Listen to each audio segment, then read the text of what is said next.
Pledge allegiance to the flag of the United States of America and to the republic for which it stands, one nation, under God, indivisible, with liberty and justice for all.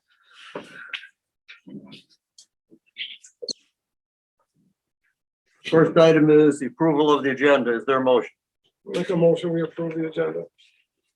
Is there a second? I'll second it. A second. Discussion? No? No?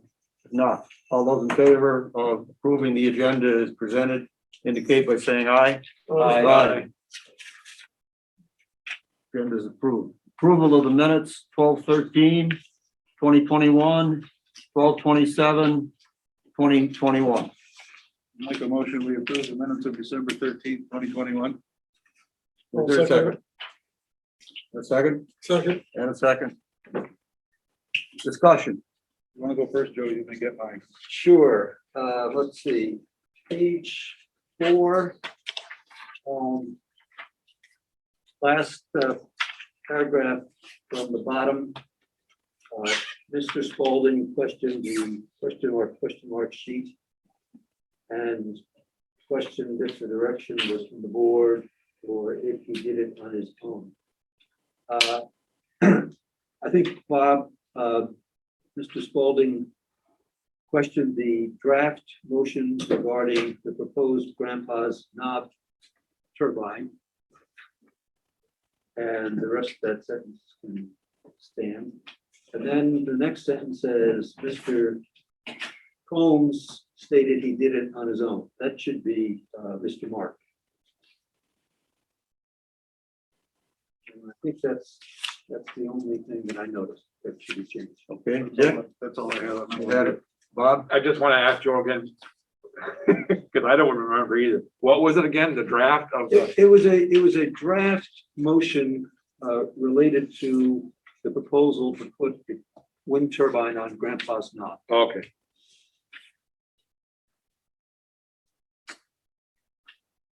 Okay, Bob? Anything else? Just that same page at the bottom, where the Mr. Spalding questioned, lights, park and ride by Morton Buildings. It should be at the park and ride by Morton Buildings.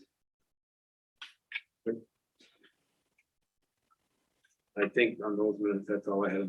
All right. Mike? I'm good. You're good. All those in favor of approving the minutes with corrections indicate by saying aye. Aye. Well, that's on the 13th. We got to do the 27th too, right? Yeah, we got Motion, to, we approve the minutes for December 27th, 2021. I'll second. Discussion. We'll go the other way. Mike? I'm good. You're good. Bob? Page 1. Yep. The last paragraph. The very last line, I've got a section that's question mark, and I quickly want to read it.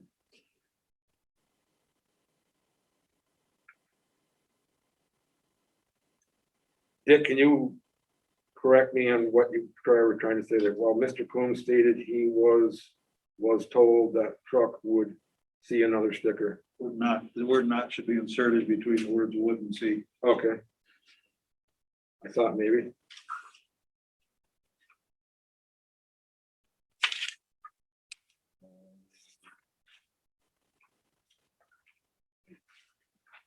Jim, that's it on that one. That's all I had yet. Dick? Just go ahead, Joe. Joe? Page 3 in the middle of the page, under the annual town report cover, paragraph begins, Mr. Mark suggested he recalls a business being recognized. I think it was the opposite. I think I said that I can't recall a business being recognized.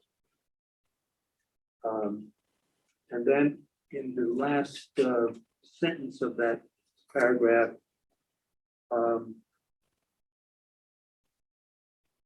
he would like to see a collage of photos that included highway, fire department, community people, dinners, etc. I'd delete the word dinners. And that's it. That's it. All those in favor of accepting the minutes with corrections indicate by saying aye. Aye. Aye. Motion died. Moving on to citizens' comments and or concerns not on the agenda. I have a, I have a question. Would you please identify yourself? Mary Drogi. Okay, Mary, go ahead. Really, I just have a question, if that's allowed. Is that okay? Okay, the question is if the select board has any information about the wording for the Castleton Village School vote coming up on town meeting day. Thank you. Yes, we do. Are you able to share it? Certainly. In the packet. Yeah, so. You got it there, Joe? You said it's in the packet? It's in the back of the packet. There was a, Yeah. there was a stuff that was like the, it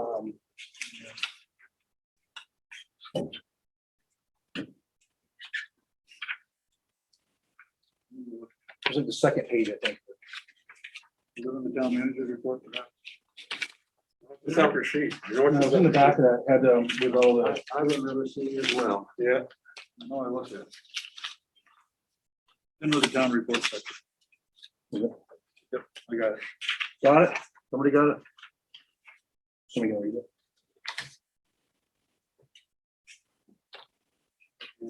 This where we have the best settled joke. Yes. Okay. So the two articles that we're going to have here, can you hear me, Mary? Can you hear me? Yeah, yes, thank you. Yes, thank you. Okay, item one, or article one, because of the decline in student enrollment, the board of directors of Slate Valley Unified Union School District found that the Castleton Village School is not necessary for the continued operation of the school district and its educational programs. After holding 3 public hearings on the matter, determined that it was necessary to close the Castleton Village School. Shall the voters of the town of Castleton approve the closure of the village school? And that's a yes or no question.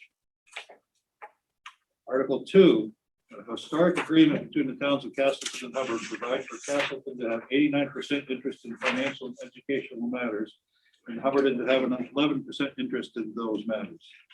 If the voters of the town of Castleton approve the closure of the Castleton Village School, shall the town of Castleton buy the village school property for $1 in order to acquire full ownership of the building, or if the town of Hubbard also votes to buy the building, an 89% ownership stake in it. And that's also a yes or no question.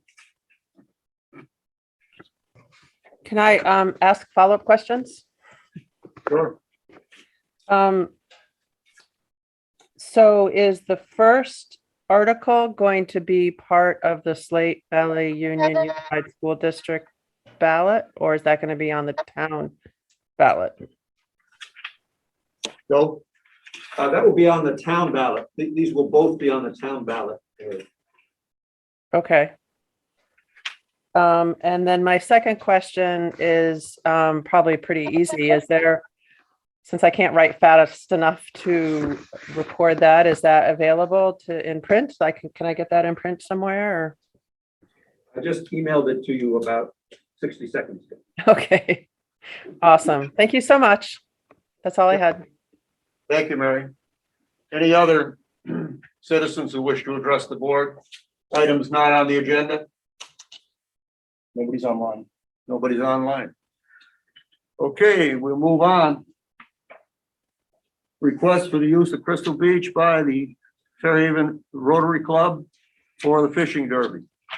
This is a difficult one. Is there a motion? I'll make a motion that we allow the Rotary Club to use Crystal Beach for the fishing derby. Is there a second? Second. Second. Any discussion? Can we put Put the dates in there, please. Yeah. Pardon? Okay, Include the for, You got one? Got the dates? I don't have the date. February 25th, 26th, 27th, 2022. Yeah, I thought it was a Lions Club, not. No, this one's not. Oh, is it? This No, is for the. we already did the Lions Club. Yeah, that's right. This is usually the week after the Lions What do you Club. got for This dates? is the Great Bobby? Bend. February 25th, Yeah, 26th, and 27th. Right. okay, so I'll make the motion that the Rotary Club can use the Crystal Beach, February 25th, 26th, 27th of 2022 for the fishing derby. We have a second? Second. Second. Discussion? The only thing I want to say is that we're going to do the usual and require their insurance, et cetera. Certainly. And just for the record, so it's in the minutes, they are going to be sharing the use of their portable restrooms and trash bins with the Lions Club, which is either the week prior to or the week after that, I forget which. I think it's the week before. Yeah, it's week before. Anything else on this? If not, all those in favor of the motion indicate by saying aye. Aye. Motion passes. Moving on to quarterly report, Rutland County Solid Waste District, Jim Gilbert. Jim, could you come up here so we can get you on voice? Just stand at the podium, please. The trash district is doing well, I would say, under circumstances. Currently, we're doing a water runoff study, assisted by the state, of course. I think probably similar to what we're doing up at the transfer station. It looks like it's going to run maybe about $400,000 to mitigate water runoff at the MRF building there. And the board is anticipating paying for that over a course of 4 years. There was a 50-cent increase in tipping fees was voted by the board. I wasn't really in favor of it, but I was looking at what it would cost Castleton, and it seems like it costs about $660. So I don't think it would be too shocking. And it's necessary because of state regulations. We had a small fire at the transfer station on Gleason Road at the hazardous waste. That was put out by the fire department responded, and our fire suppressant systems worked very well. It was due to some oil and rags or something that was in a barrel. State investigated. We didn't seem to get a finer and things. So I guess things were not as they should be, but just was enabled us to check out that fire suppressant system anyways. But other improvements have been made at the Gleason Road.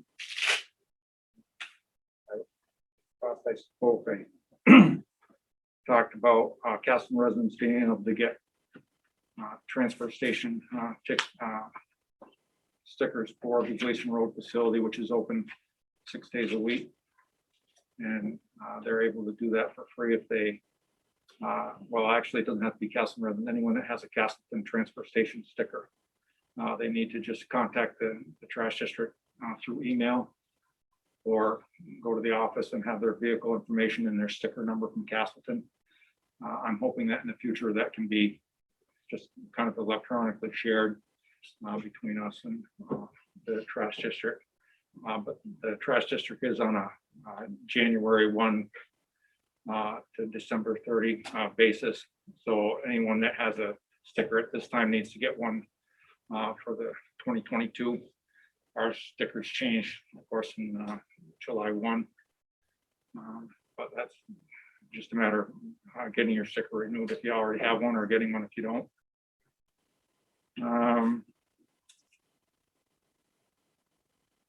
I don't know, it doesn't seem like the virus has had any real huge impact as of late on us. I don't know what the new wave here will do anything. We did have a closure for a while on certain things.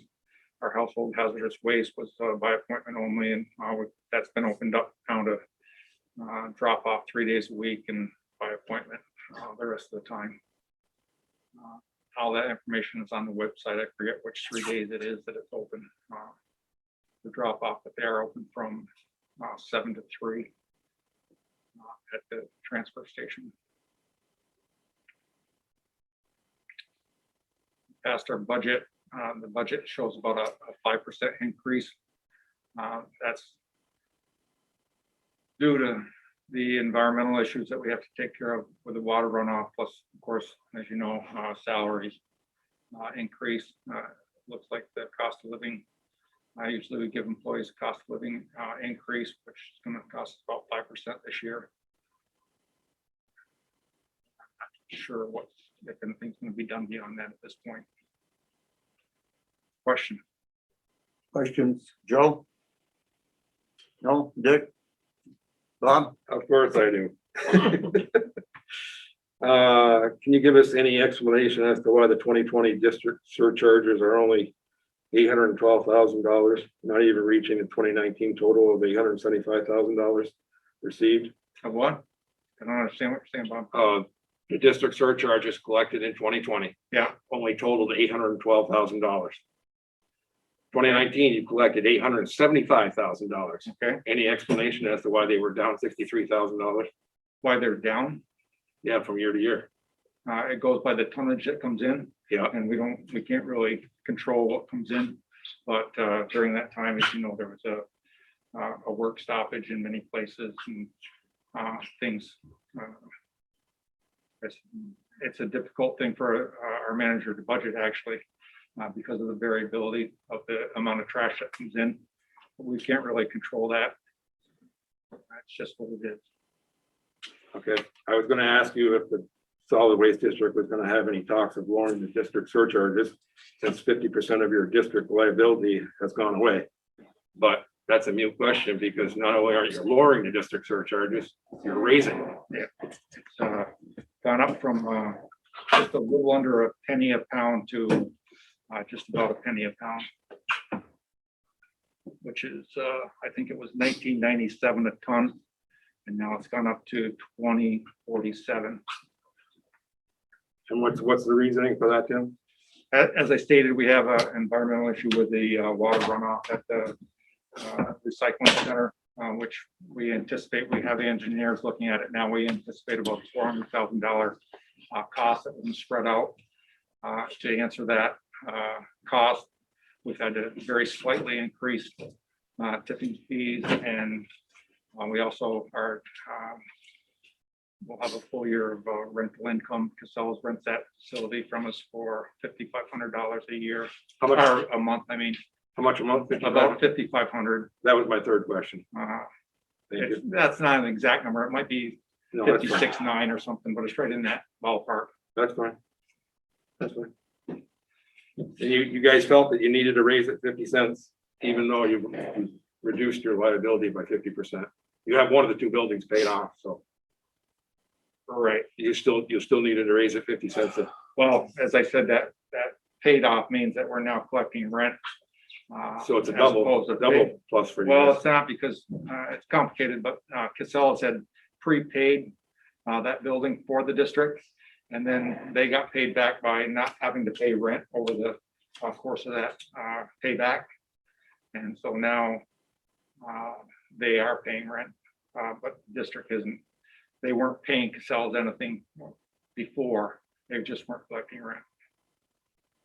But you had a monthly payment you had to pay towards that building. No, that's what I'm telling you, is that That's not Casellas what you paid told for it. Casellas paid for it, and then they didn't have to pay any rent on that building. Yeah, but We I'm weren't saying- collecting it. I'm saying the district had to pay that building off. They had to pay Casella every month for that building. No, that's, well, That's what you told us in the last meeting. it isn't exactly like they were writing Casellas a check. They just weren't getting one from Casellas. Okay, I'm gonna have to look into that, because you guys said me. No, that's the way it's been, that's the way it's been, Bob. Casellas bought the building in the first place for the district, and then they were rent free for the course of, I don't know if it was 20 years or 20 years maybe. And they didn't pay anything. And then once that was paid off, so to speak, the district paid them off by not charging them rent, Okay, I wasn't aware of that. but no cash. We didn't write them a check. They just didn't give us any rent. Okay. Okay. That's all I had. Tim. Okay. Anything else? No, I'm good. I'm I'm good. good. All right, thank you. Okay, thank you very much. Thanks, Tim. Tim. Mike said we have a technical problem here. We may have to take a Brief recess, Like a couple minutes, I gotta troubleshoot the power again because it's not charging again. okay? Is there a motion to recess for a short period of time? So moved. Second, Second. all those in favor? Aye. For recess. Hey, Allison and Mary, if I lose you, you're gonna have to sign back in. Okay. Okay, got it. Want to report from over here, Mike? No, that's the one that we've always been using. That's still good. I don't know what the hell. Everything else is working. You can see it's plugged into the same thing, but the battery's not charging on this. Martha, we gotta take a recess. If we lose you, just try logging back in, okay?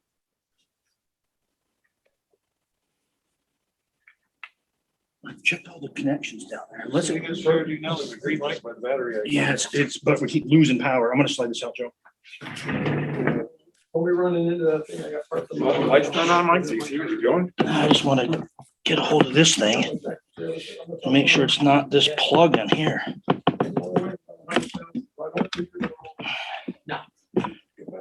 That? No, I'm loaded for Finger Lake as well. So come to New York tomorrow morning, leave at 2:00. Keep that running and put the heat on.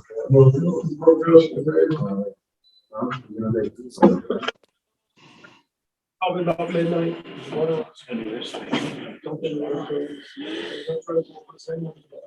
Yeah. We have a delivery guy. Yeah, it's charging now. Roll up here, he never answers the phone. He never gets a hold of him. That camera here, where's that camera? I wanted some kerosene and I just can't seem to get it. Where the camera's up in the corner? Yeah. That's not a TV though. There, now it's got bright again, so it's. That one doesn't do audio, don't do video. Well, I can just do that. There you go. It'll be on video. Yeah, tonight's gonna be, tomorrow's gonna be a bear. They figured with the temperature, probably when I leave tomorrow morning and running 65, 70 miles an hour, it's gonna be some kind of cold on the front of that truck. I had it years ago when I was in Michigan. I was coming down through from Michigan with a cab over Peterbilt, and I actually stopped. And the Let's see, radiator give me a was minute to slushing. see if it increases here. It was so cold on that radiator on that truck, that it slushed them. Yeah, that's gonna catch up, but it's the Really computer. don't have to take cardboard and do half the. Yeah, I was gonna say, I've seen that. I've seen that. Well, they stop the cold air and then you get heat. A lot of times, if you see guys with cardboard, Yeah. they got no heat in the truck, and that's why they're doing it, because the thermostats are stuck open, they won't shut. I had a 73 Ford pickup that I had to put cardboard in front of half the radiator. Yep, Whoa, warmed it right up. oh, it does.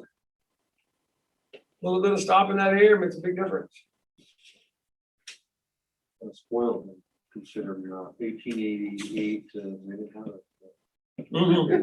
They warmed up bricks and different things, to put in the front.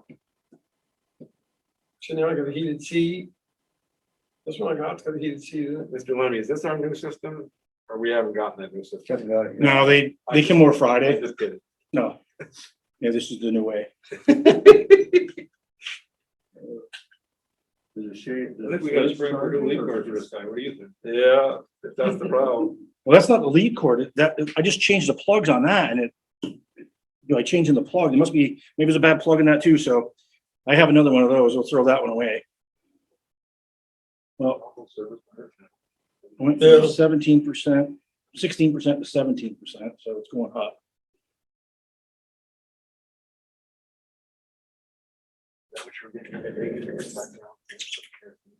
What did we do before? No, I went down with my fuel tank. We actually met first and talked. You told me that. 25 gallons, I went, no, that was for my Kubota. I went down, I took my 100-gallon tank down, I put down 25 gallons. I don't know if you can raise on me if I pull it. And so it's 18%. So, okay, we're going up, Jim. I think we're good. We're good? Okay, call the meeting back to order Make sure everybody's on. at 7:24 after correcting technical difficulties. Chief, you're up. Good evening, board, chairman. Good evening, sir. Good evening, Mr. Chief, Mr. Chief, before you start. Hey, Mike, Well, don't worry, no worries. Mike? I already have my whole thing spelled out. Yes, Allison. But you all have my copy of the report. You look at both November, December. I mean, that's actually. there you go. You see that in December. This is we started using the new system, Velcor. It's a little easier reporting. It'll be easier for Justin to collect this, the statistics versus the old Spillman system, because that changed on December 6th. So there's not a whole lot of difference. Few calls. December is always kind of you got a lot of people vacationing, you got snow, you got different things that were going on for changes on anything like that. We did increase, obviously, you've noticed, where's my fingerprint? From 15 to 34. We're one of only 2 agencies in the entire county that are actually doing them, because they're all either staffing or something. So we're doing a Rutland area housing. A lot of the school districts, so we're getting a lot of fingerprint stuff. And any questions on the calls? On the call, but on the fingerprinting, I have a question. Can you fingerprint commercial drivers? Yeah, we can do it now? We can do any of them, yeah.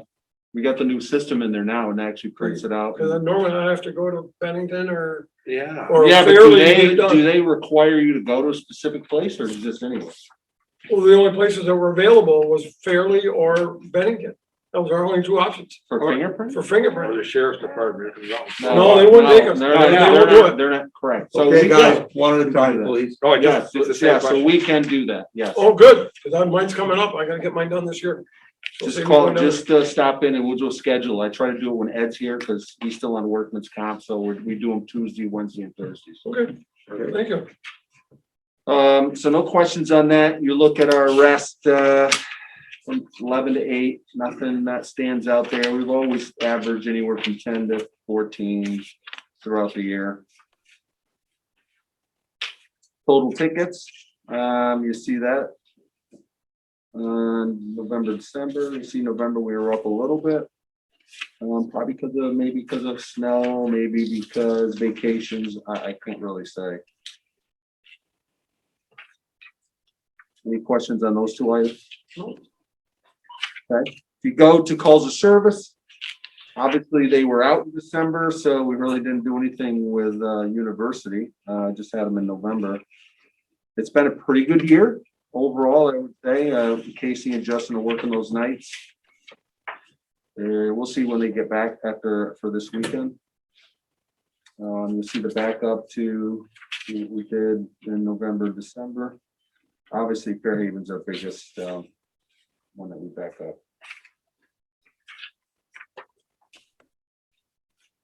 And then go to the next page. Justin made some notes on what we continue to do. We do a lot of direct patrol speed enforcement. We put them a case in there. So if citizens contact you, have them contact me, and I can tell you if we were on that street specific time. Not that we don't log every time around the street, but if they're running radar enforcement or something, we always make a case of it, so people know. I know that we've been doing more on River Street the last couple months. We're trying to get as many as we can.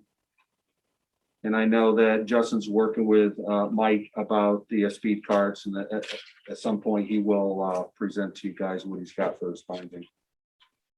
Yeah, we distributed 193 food boxes both Thanksgiving and Christmas. That was a lot of work. Great though. A lot of people appreciated it. We also did presents. We also did on the 24th, they did a big highway safety event with Rutland County and us, and I think there was somebody from Fairhaven. And it kind of tells you what we did. Offender registry, we do them every quarter. We do have 8 offenders that live in this town. They have to follow the state guidelines. We have to physically check them, call them, I'll make contact with them that they're in those locations. And from 12/17 to 1/2, there was a DUI enforcement period, 2-week period, and it just kind of tells you what we did out of that campaign.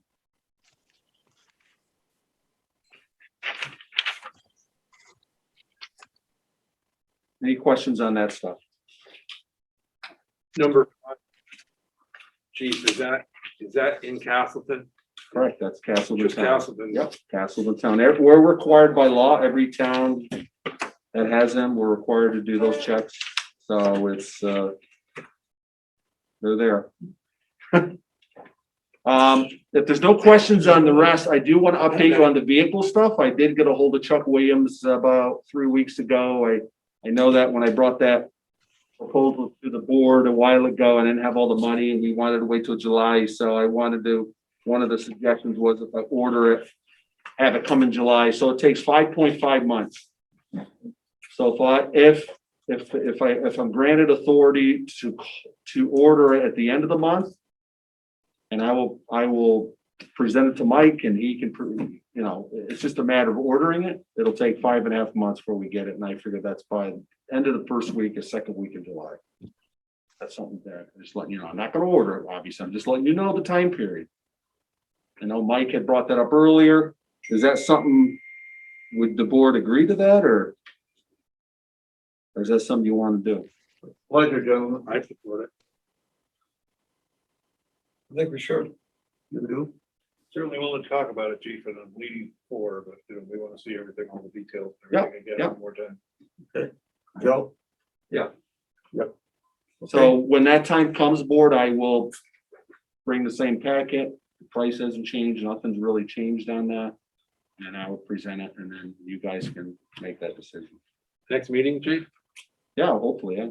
Okay. So it would be when's the next meeting? February. 24th, 4th, yeah. 24. Okay. Oh, January. Any other questions on anything else? Yes, Dick? yes, Dick. Just a quick thing, when a taxpayer, a constituent asks me, what our guys are doing on the highway, running radar, and I tell them that it's covered by grant money, not Right. taxpayer money. All right, Is that still a true statement? absolutely. Okay.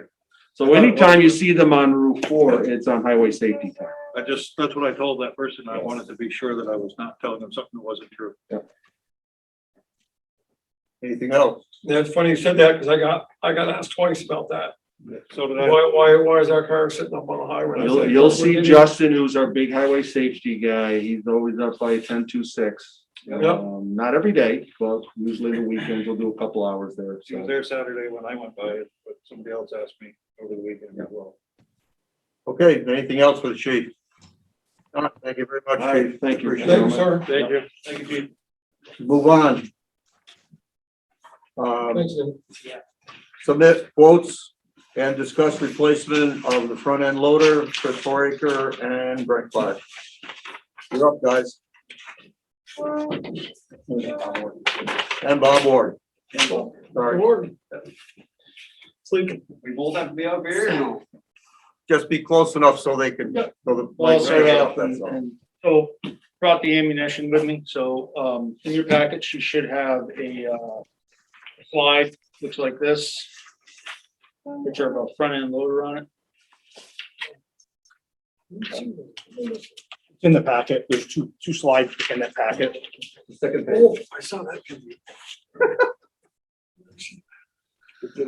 Mike made sure that we had enough paperwork and we could get buried in it. I think. I think we had a lot. Yeah, I know. I saw that. I just gotta find it. I think we broke last meeting's records for paper. It should be right after the police report in the packet. I had to have somebody carry my packet for me, so I had.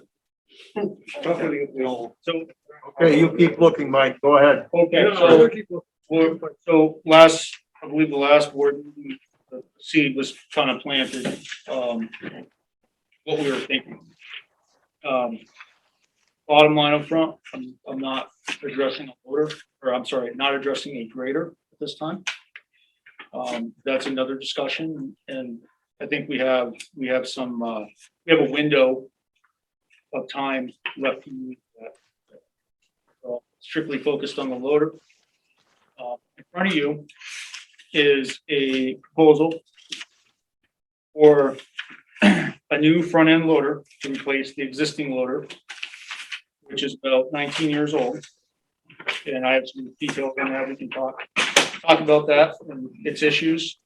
The town mechanic who works on it day to day to maintain it, and the road foreman who can discuss its operability on job sites, to put it into a context.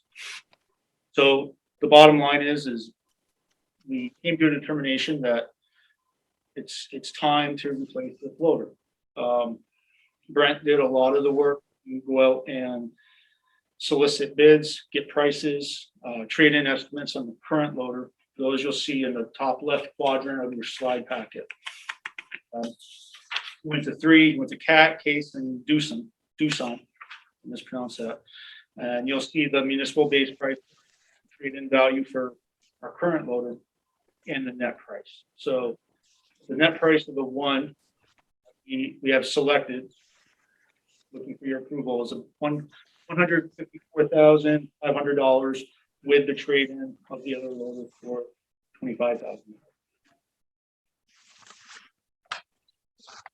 Before we got to determining whether or not we needed a new loader, we did a mental exercise on this thing. It's our intent to come to you, having done our homework, and show you why we want what we want. So we did what's called a decision support template. You'll notice on the left side of that DST is a criteria. So the criteria was picked before we actually went out and contacted the 3 dealerships. Okay.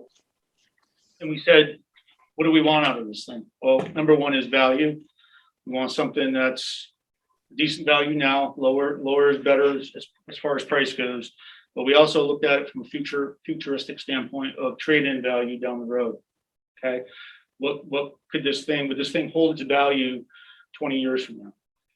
Okay, we looked at ease of maintenance. How easy is it for the operator to do operator level maintenance on this thing? How hard is it for the town mechanic to do his level of maintenance on this and keep it going? The third one was a safety aspect of it, which really comes down to the visibility when you're working out of the cab, parts availability, and overall dependability. So some of these criteria are subjective. Some of them are more objective, like parts availability. So you'll see on your right, the criteria definition, the weighting of the criteria, 1 through 5, the higher the weight, the better. So what we did was we came up with that criteria, and we went back and we got the quotes on the loaders from the 3 dealerships. And then we ran through the decision support template and ranked them based on those criteria, so that our opinion or our decision internally wasn't contaminated. And what it came out to was Cat was the better one based on what we wanted. As far as those 5 or 6 criteria.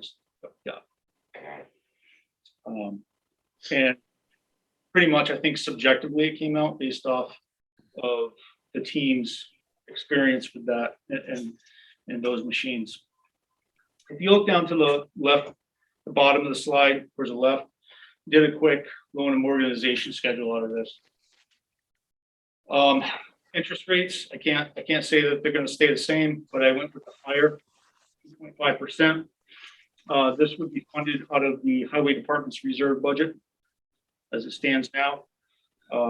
My guidance or my constraints, the box I was told to operate in was about $40,000 per payment for 4 payments. So I'm right around there. I'm $41,000. And that was a constraint from the town manager that put us in there.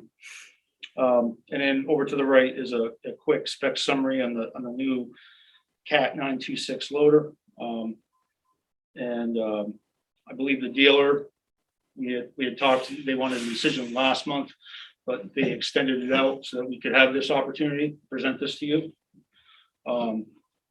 And I will turn it over to questions to both myself, the road foreman, or the chief maintainer for the town to tell you their opinions or give you history on the current loader that we have in our inventory. Joe, do you have any questions for Chris or the 2 gentlemen? I think I can guess what the answer on this may be, but the ranking for the Doosan in terms of value is 2. I assume that that's because you don't anticipate a good trade-in value on those at the end of life. Correct. They're the, how do I want to say it, they're the Hyundais of the loader world, is that what they're saying? Gentlemen? We, neither me or Stretch knew much about them, so that was a whole lot of calling around and talking to people, and what everybody told us was it was a 5-year, 5,000 hour, you want to trade it in machine. And so, and that just doesn't make sense for our replacement schedule. That and we gotta be, it's our only ones, we gotta be able to count on it, so it's not like we got an extra one sitting in the barn. Thanks. Anything else, Joe? No. No, Dick? So you just raised the question, Brent, this is for one of the three of you, is, how many hours a year do we operate our loader? Roughly, I realize it's, And they asked me that, I did the math on the loader and the grader, it's around 480 hours a year. so, This time of the year, Doosan would be a 10, 12-year loader at best. Yeah. That's one. The cat will do that? Yeah. I think. yeah, well, we currently have a John Deere, it's 19 years old. We're pushing 20. And another board meeting or something, date in the future, we can discuss the capital improvement plan, which is underway, with decision points along the way. And that particular machine that we have, the decision point would have needed to have been reached 2 years ago, whether we are going to keep it or pursue new. But that's a discussion for another point.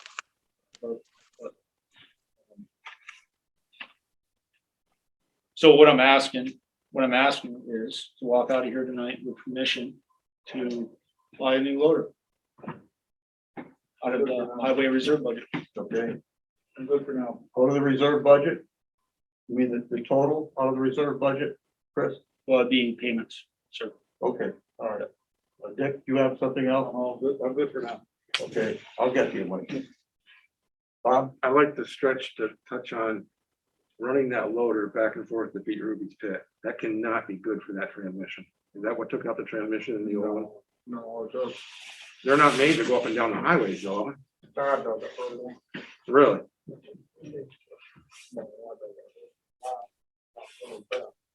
And that's pretty much the extent of that motor traffic. Very rarely, if we have a situation where, say, a windstorm with a lot of down trees, then it'll be used for cleaning up at night, cleaning those Sure. or something else. But it doesn't hurt them to run more than the state does it all the time. Okay. So transmission, machine has close to 9,000 hours on it. Has 7,000. And A lot of work. in the past, not past history, they did a lot of rough digging on the face of the pit. Okay, I'm not hard on machine. Sure. So now, because we have contractors come into our crushing to say, all you're doing basically now is smooth work, those trucks and everything. But here again, it's got to the point now where the transmission is failing on it. And it's not a matter of if it's going to fail, it's just a matter of when it's going to fail. Sure. Because it's got to this point now, and I didn't realize the extent of the wear on it until I started putting up a winter sand for it. And now, push thing up it. It's way down on transmission power. I called, there used to be Nortrack in Springfield. That's, National. Not only equipment and forestry. I got a price from them, I asked up the price on a new and a van transmission. John Deere no longer provides transmission for them. They have to go to an outside vendor for a reconditioned transmission. The transmission cost is $19,500. question of a $3,000 Fouracre for $600. We're looking at 23,000 change. Yes. Here, get the transmission, it's another $8,500 in labor. That's just to replace the transmission, because tab and everything else, no. You start pulling the cab on now, with the age on it, you're opening up the can of worms, because you don't know what's going on. Sure. Or what that. So, long story short, it's just a matter of time, you're gonna put more into that to keep that loaded, and what you're gonna get out of that for 3 years. I wasn't persuaded to stay with that loader. I just wanted you to touch on going across the highway. No, nonstop. Okay, that's all. Anything else, Bob? No, that's all I had. Mike? Now that loader is at, with a quick attach front end and with forks on that so that we can interchange. Yes. I set it up that way because eventually we're gonna have a salt shed, so I'm gonna put a pusher on the front, so we might as well get it that way, so we're set up for it. So some would be able to do, we could put a broom on it or whatever, or anything you want to do with a quick attach on the front.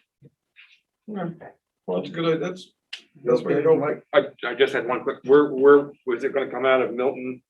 Cap?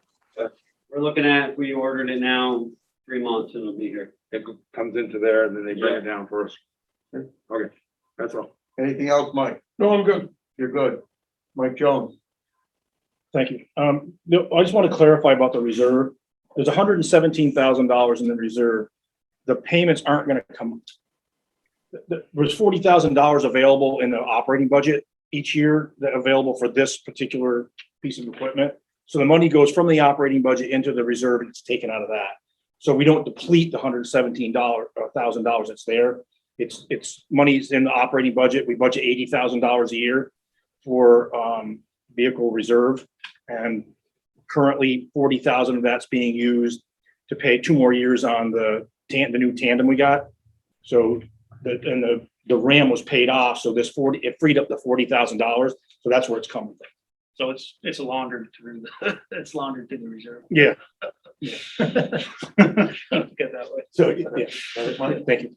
Okay, based on the information that the gentleman provided, you're looking for a decision tonight, I understand, Chris, right? We would like that, sir, yes. Is there a motion? I'll make a motion that we allow them to, I'm sorry, go ahead, Dick. I have one more question. Sure, I'm sorry, Dick, go ahead. Will 154.5 do it? Should. They're holding that price until tomorrow morning. If you make the motion not. Like, put the pressure on us. If you make the motion to not exceed At what that. time, 800 hours? It was supposed to go up. Just want to make sure that if we make that motion, it's gonna Yeah. cover what you need. Yeah, and that should cover based on your conversation. They were supposed to hold it until the 11th, they did with everything. Okay. All right. Okay, any other questions? We have a motion. I'll second. Can you repeat the motion, please? Make a motion that we allow, we authorize Chris Fouracre or Brent, whichever, to purchase the 926 cat loader. I'm still looking for a number. My number doesn't say the $154,500 for the purchase of the new loader. I'll second it. And a second. Discussion. Seeing none, all those in favor indicate by saying aye. Aye. Motion passes. Thank you, gentlemen. Thank you. Thank you, gentlemen. Thank you for everything, you guys. Yeah. all your Thanks, guys' Bob. hard work. Nice job on the homework, guys. Thank you.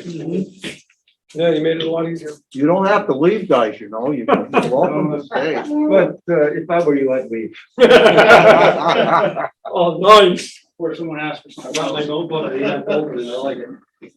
Okay, moving on, the village school deferred maintenance, post-inspection report, town manager. Gentlemen, in your packet, excuse me, there's a deferred maintenance assessment from Alex Tolstoy, and a letter from Paul McClure, and I dropped a letter in there as well. Reference the visit, or the assessment that was done in December. I've read through it. I don't know what you have for questions that I can answer. But what I gathered out of this was there was really not a lot of deferred or any deferred maintenance that has been put off by the school district for any period of time. But there are some things that are imminent, or they're this assessment saying should be replaced, within the next 1 to 5 years.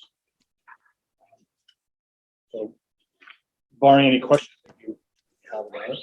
Don't, didn't you also do something on estimated annual expenses to operate the building? There was a handout, it looks like this, correct, the second page of it has the operating expenses provided by the school district. Totaling $170,200, which $87,850 was from personnel, wages, and benefits. So that's, if you don't have that, I have an extra copy right here. Okay, any other questions for Mike? Who are you bringing in, Mike, to check on the oil tank? Oh, we haven't brought anybody in yet. I haven't even made any phone calls. So following this, it's getting hold of. Paul did give us a name of a person. I have it in my notes, but it's right tight to the building. It's like the one that they believe is the emptied one. The 2 spouts are there. You saw them, right, Dick? Yeah. And like it's kind of like it's right tight to the wall. So like, is the tank under something, or so we don't really know, and you don't know what we're going to find until we have somebody come in. So sure. But that's something that we have to get done. And then the other thing that Mr. Paul McClure had suggested was cleaning the ductworks and the coils, but he said it's not imminent. It's just something that should be considered for routine maintenance periodically. You may find that as far as the oil tank is concerned, there may be some state funding available. And the other question is, in order for the property to transfer from the school district to either Castleton or Castleton and Hubbardton or Hubbardton,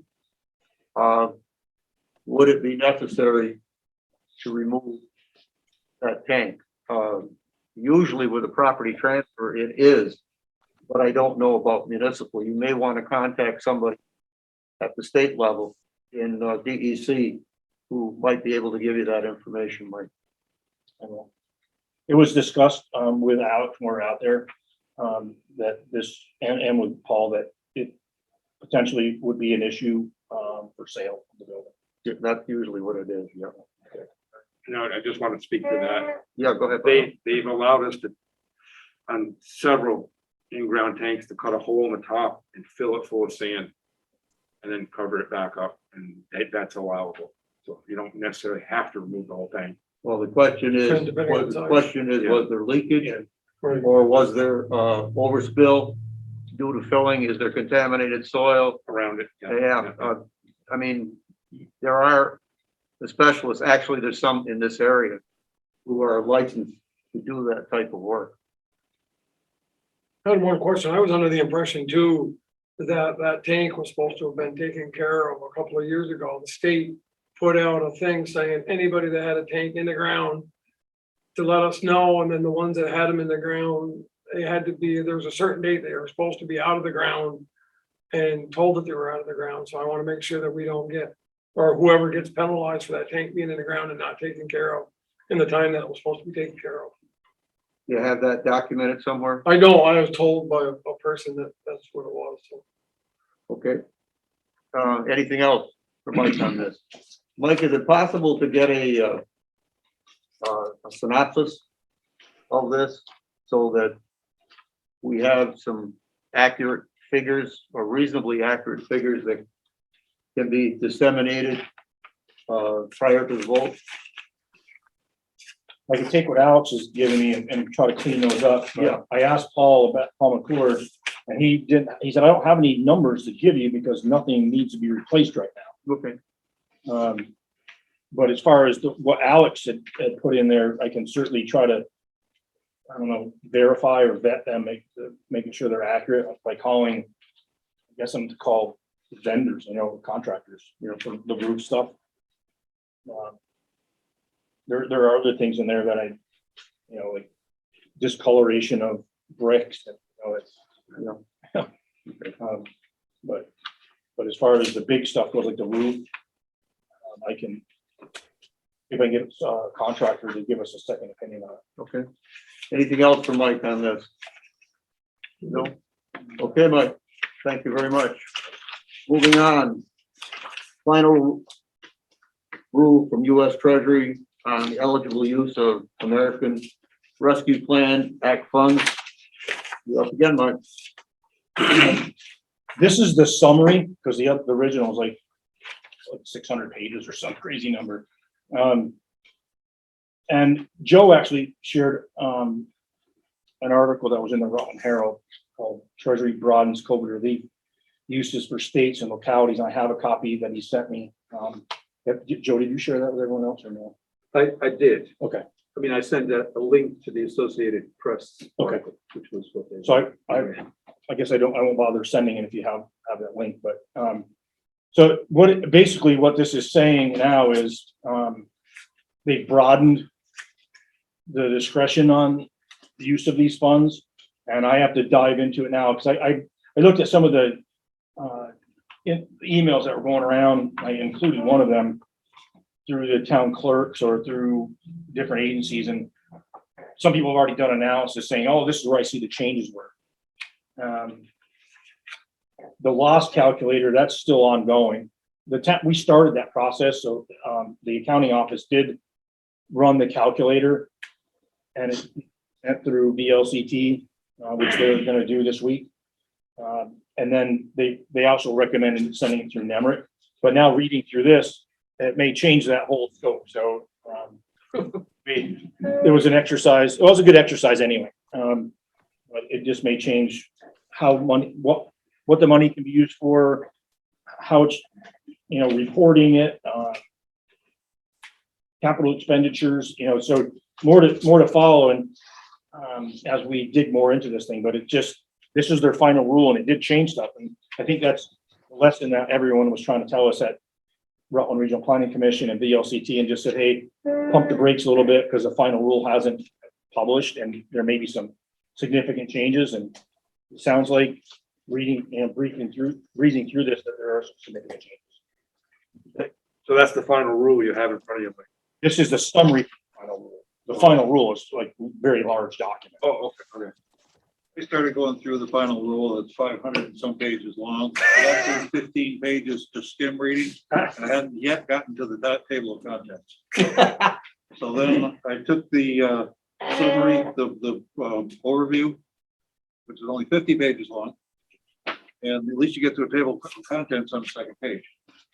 And then I went and read some of the items that I thought were pertinent to us, and the details there didn't significantly change, but the big thing is what we might be able to do with quote unquote lost revenue allowances. So I think we better find out more about it before we start making any rash decisions. Joe?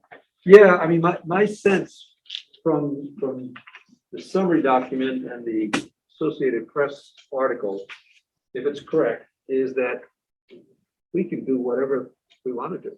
That's what it sounds like. Up to $1 million or something like that. Yeah. That whole emphasis that was being placed on the Appendix A, which I think I shared with you a few months ago, that's kind of out the window. Yeah. That's what I get out of it. Basically, what it boiled down to, if I interpreted it correctly, Joe, is the big cities and the big major municipalities and the someplace like LA County or Westchester County, we could only replace lost income up to $10 million without justifying it and proving it. But towns like, or places like, Washington County, New York, or Rutland County, Vermont, or Castleton or Hubbardton, we don't necessarily have to abide by those rules. And it makes sense because I was thinking more, not so much about us, but Hubbardton. They don't have a sewer system and they don't have a water system. So, they got $400,000 or $500,000 out of this, but what can they do with it? But these new rules are accurate, that use it to fix culverts and dig new ditches and whatever else they need to do. Yeah. Building roads was the new one in here I saw. Will we still be able to use it to offset the from college? The 80,000 that we lost? Yeah, that rule is still in there. How about my salt and sand shed? We're gonna get that? That's not in there.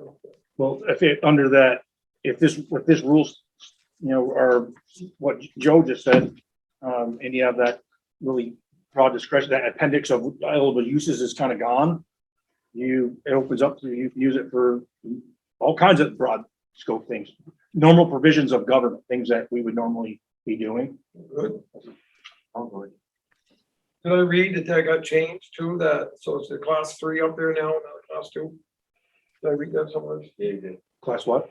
The wetlands up there is now classified as a class 3, so we can go ahead with a salt shed up there? Correct. Good, awesome. Put it right where the salt is now. The only thing they want to use the area on the north side as part of the treatment area, which is already there anyway. It just would not look, they're talking about some pond. Anyway, yeah, so we open that up now too. Makes it a viable option if I read it. So is it fair to say more to come? Yeah, I mean, I think it's digging through this and then if you have any questions, we get those questions sent out and answered if they're not clear, I guess. Okay, if there aren't more questions for Mike on this, we'll move on. No, I'm good now. Everybody set? FYE 2023 Recreation Department proposed amendments to operating budget, town manager, and I believe we have Martha with us tonight. You do. So I guess to start this, I start with the apology that I screwed up in the spreadsheet with the the hourly wage. So what I gave you wasn't reflective of the wage for the full-time rec director. So finding that error, it's all spelled out in that one-page document, two-page document I gave you. Instead of being 44,000, it should have been $39,098.80. Dropped to 80 cents and we're at 99. So it reduced the recreation administration budget by $4,901.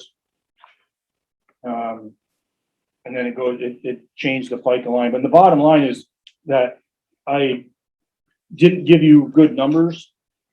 I had to correct those. And I'm asking that the board consider either amending their previous motion or rescinding and start with a new motion to adopt the budget as presented tonight.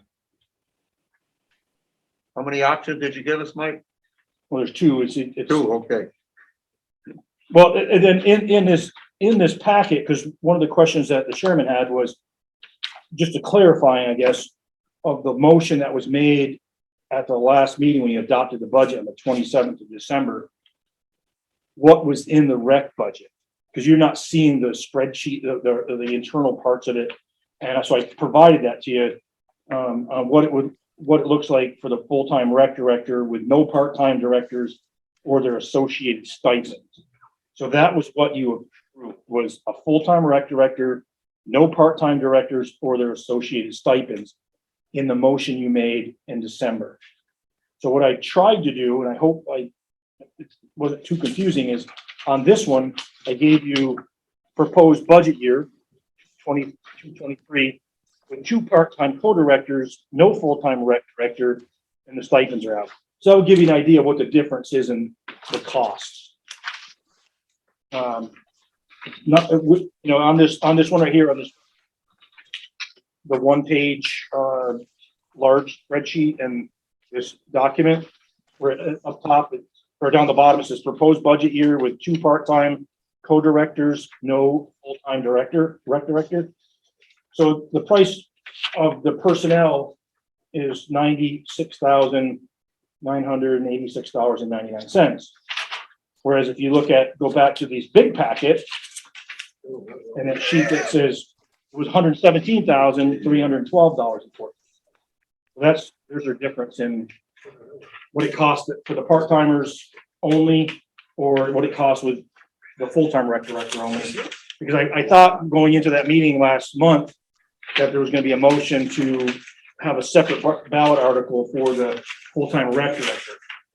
But the only way to do that was to have the regular budget showing the part-time in there, as, you know, on the normal budget. So that if the voters shoot down the full-time rec director, that the part-time budgets are still there. So the town can go out there and try to find or hire part-time rec directors. Because the so what out of it, or the second and third order effects would be kids don't have programs if somebody's not working on it to actively make that happen. So if you're gonna change the budget or rescind it, and you want to make two motion, you could do that now because you have the information. You can walk the dog on that one. So you could have the rec director, full-time rec director as a separate ballot article, or you just change what I gave you or the new numbers from the error I made, and you just adopt the budget again with those numbers, which would be reflective of a full-time rec director with no stipend. Okay, I hope I before, didn't make that more is that it, confusing. Mike? Pending your questions. Okay. Questions for Mike, and then I think we should hear from Martha before there's any motion to possibly change this. Martha, do you have something for us? Well, I'm a little bit wary of putting just one article on there, because if the voters vote it down, and then there's no money in for the part-time directors, which we've had for like 5 years. So we would have to re-vote again on the rec budget. And I guess I'd like to avoid that if we can. It's just an added expense. So what's your recommendation, Martha? Well, I would be happy with pulling out, having two articles, one with the full-time rec director, and then a second article with that taken out, but the salaries for the two co-directors put in.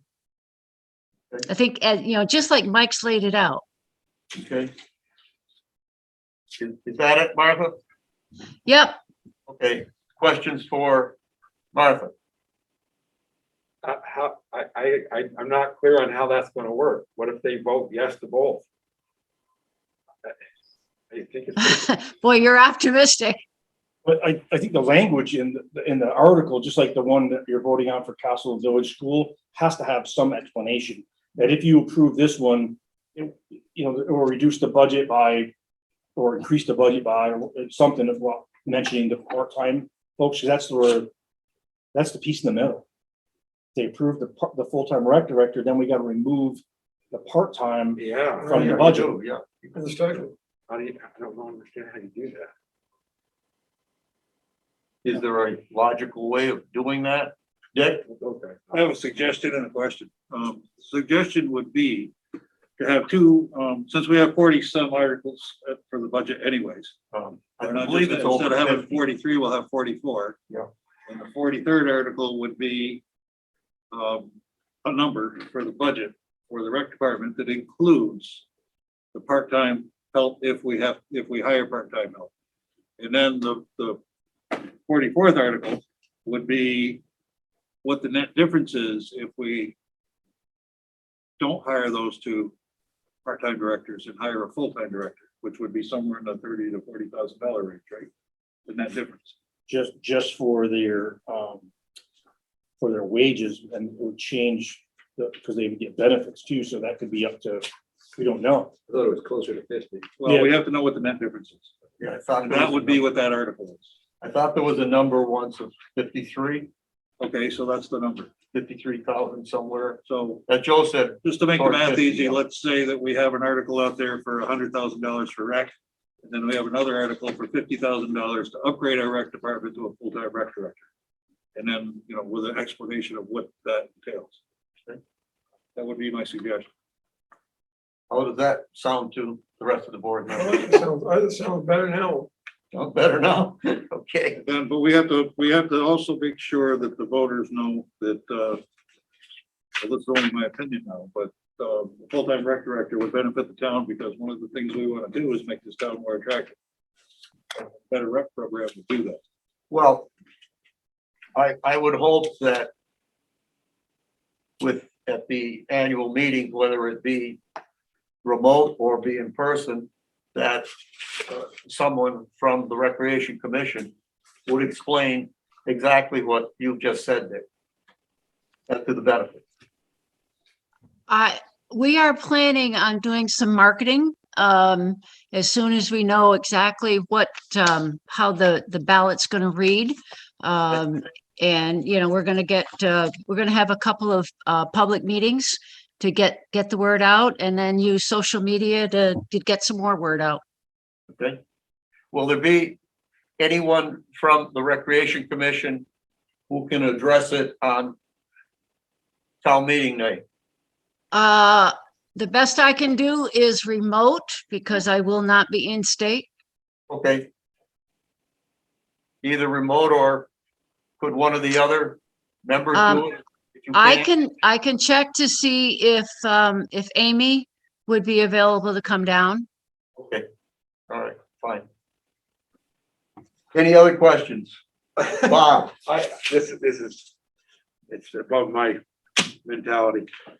So you're gonna have two lines, one with the part-timers in it. And then the next line is gonna be with the full-timers without the part-timers. So you're gonna have two lines to approve the Well, recreation. there's gonna be a cost for the rec department this year, which includes the two part-timers. That's your first article. And then if we make the decision, we as the voters in Castleton make the decision to upgrade to a full-time rec director, then there will be a net difference. That'll be Article 2. The second article would be, you know, if we upgrade from two part-timers to a full-time rec director, it's gonna cost us this much more. Do we want to do that or not? I mean, that's not the right word, but you get what I'm saying. Okay.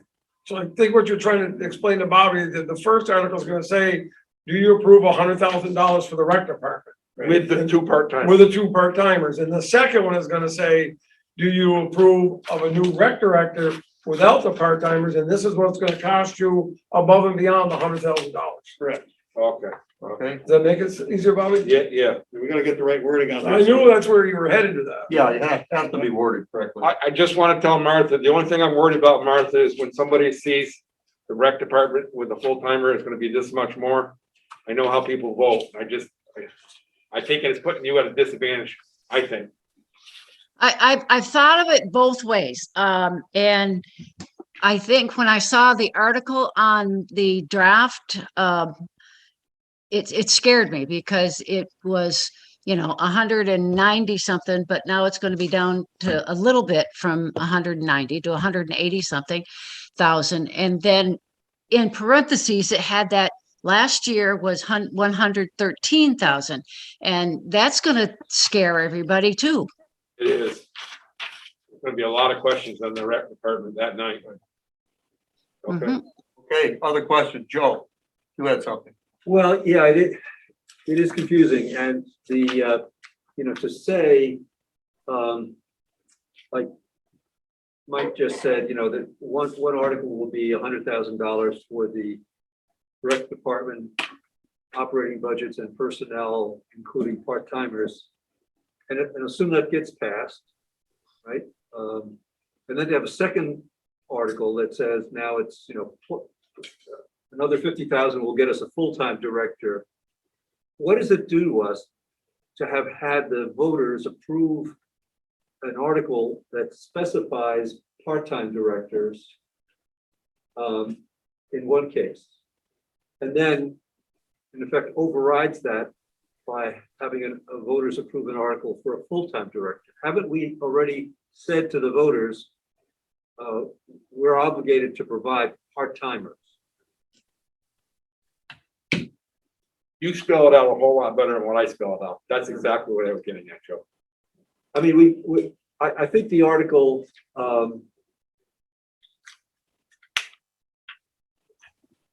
I think we have to work up the details of these two articles and take a look at it and maybe refine it a bit. I think the devil's in the detail. We Sure. gotta get it down in writing and see how it looks.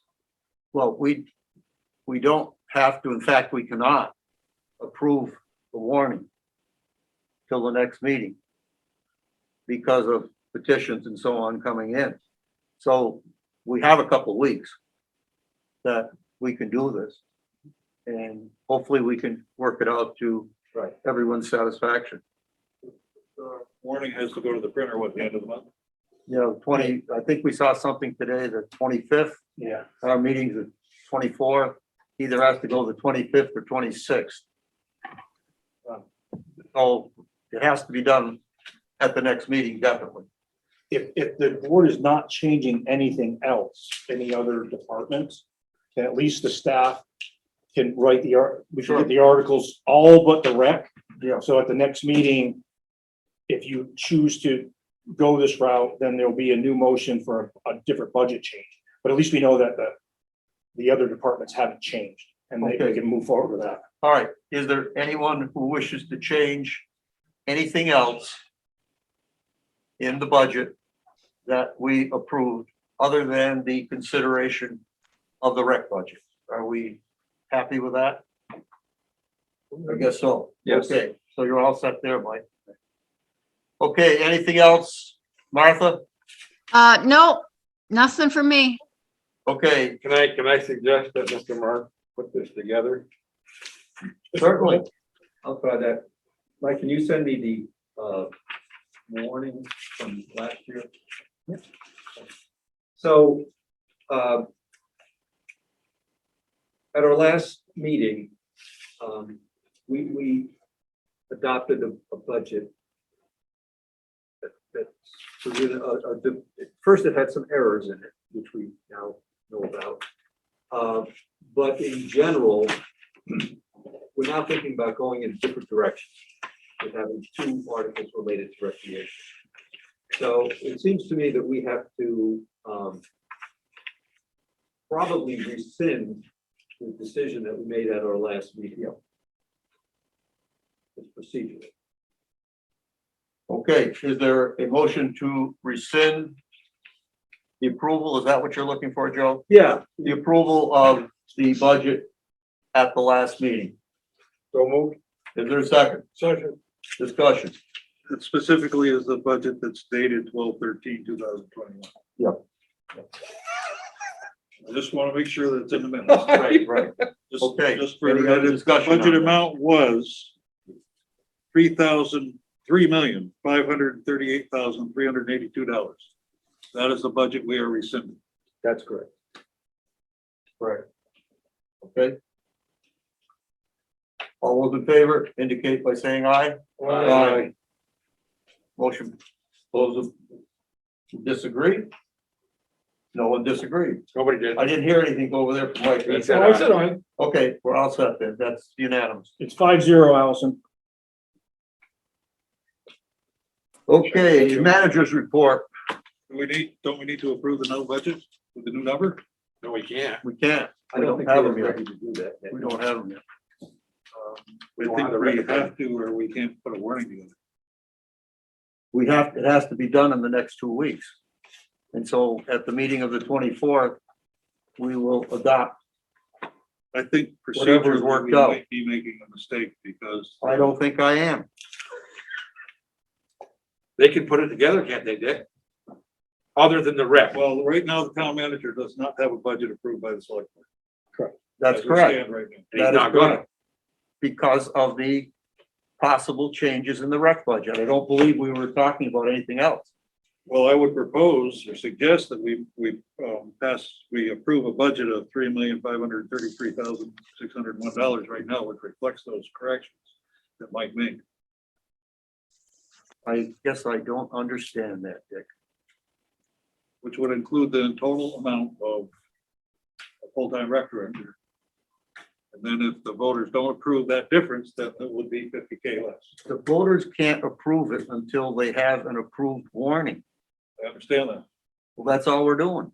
we're giving 2 weeks to work out any changes, and then on the 24th, we have no choice but to approve the budget. The warrant, the budget for the warning. If there are changes in the rec, there'll be changes. Is that accurate?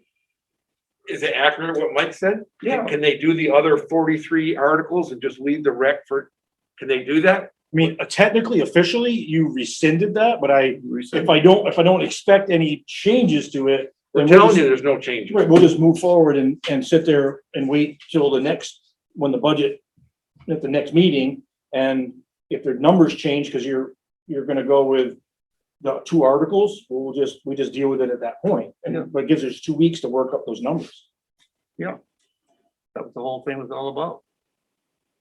I mean, I'm comfortable if you rescinded it, but I know that if I know that there was the select board has no thoughts of changing anything else. No. Then I am comfortable with moving forward, making sure that we're putting our articles together based upon the old budget. And if there are any changes, we'll deal with it. Joe, Yeah, I don't think we have to do it tonight. I'd be willing to do it tonight. If we were gonna do it tonight, the budget that I would be willing to vote on would be the budget that has the part-time staff in it. Which we don't have in front of us. Yeah, we do. The budget with the 1-pager? This one? No, the 1-page one. It has, this one here. You should have one that so has just And then add the budget with the part-timers. And I have the rec budget changing. Well, it's not the whole, Yeah. it's not the whole thing, it's just the rec budget change. So you got total rec budget is that number now versus the number you have in here. hey, Because that's reflective only of the part-timers and their stipends. So we don't have that. that's closer. Yeah, you should have it. You have this. We know where you stand, Mr. Edit. I just look at the total. Yeah, I think we should decide on this at the next meeting. How do you feel about it, I'm good with that. Next meeting is perfect.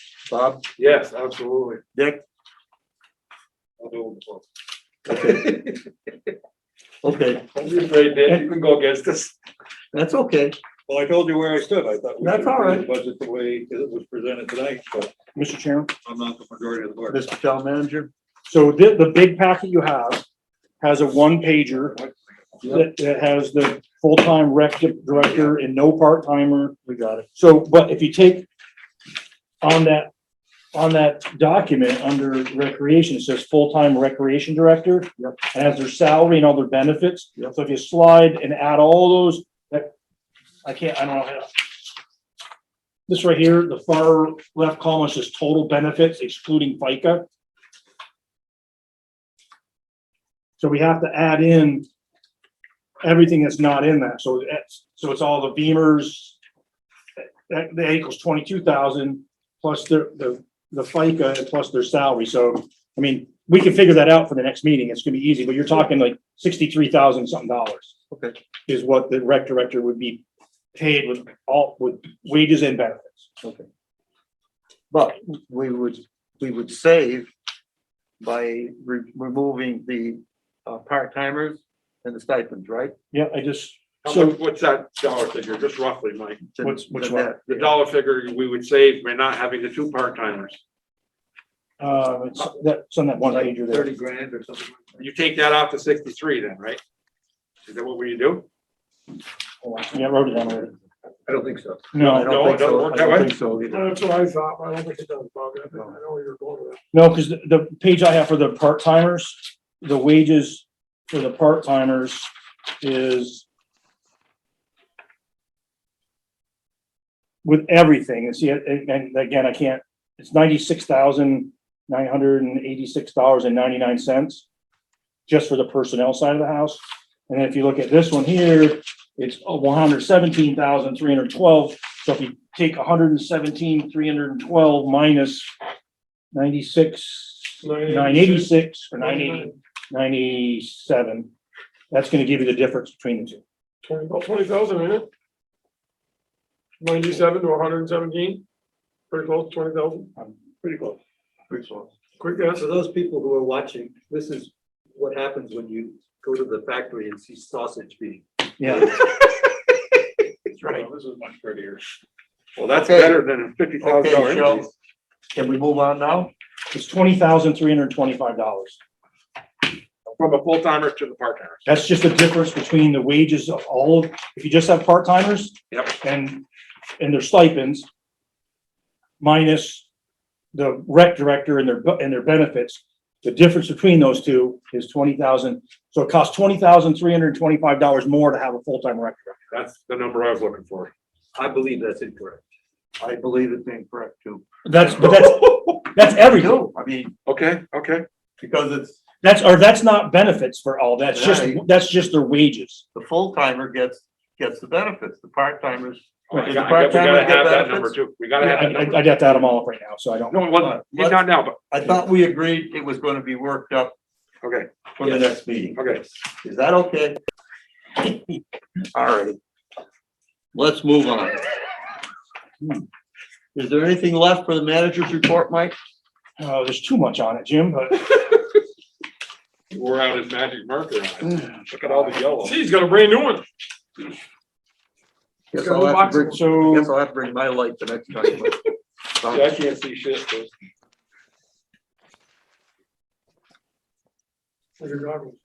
Yeah, I can't. well, find this is this is an elephant in the room, but well, it's not really. I guess you didn't even know the elephant was there. This on page 1, this Staso Road stormwater scoping study. So at the end of this whole process, there's going to be some form of stormwater mitigation that we're going to end up filing for a grant for, and we're going to have a match to it. On top of that is the salt and sand shed. So, and I didn't want to introduce this right now, but there's 153,000 or 54. I'm trying to see what it was. I think it's 153 and change, 153,000 and some odd. Is the surplus from last year that the board can either choose to apply to something, has to go on the ballot for the voters, or you just let it go back into the general fund and you lose the whatever opportunity to use it for something. You chose a couple of years ago to use the proceeds from the sale of the fire station to put into reserve to help pay for our share of the salt and sand shed. So I guess it really depends on how you guys want to go about it, but it's kind of at the nth hour right now, so it may be kind of too late to deal with it by next meeting. But if you don't use it, then you just know that it's going to go back into the general fund and will go against the tax rate for the following year. Well, don't we have an analysis that was done by the town accountant showing if we use the 150 to stabilize the tax rate, what the increase in tax rate would be, or if we use X number of dollars, what it would be, or if we didn't use any of it? I gave it to you like two. Yeah, we had it meetings. last meeting. Yeah, so it was a Yeah. one pager and it Yeah. gave you 3 different scenarios. Like if you use none of it, you use half of it, and you use all of it. So we can't use it twice. You can, yeah, no, you can't use it twice. Can't use twice. Okay. What's your recommendation, Mr. Town Manager? Well, I'm stuck on this one, Bob, because the ARPA money is gonna be, and this infrastructure bill's gonna come down. I don't know exactly what we're gonna get out of the infrastructure bill.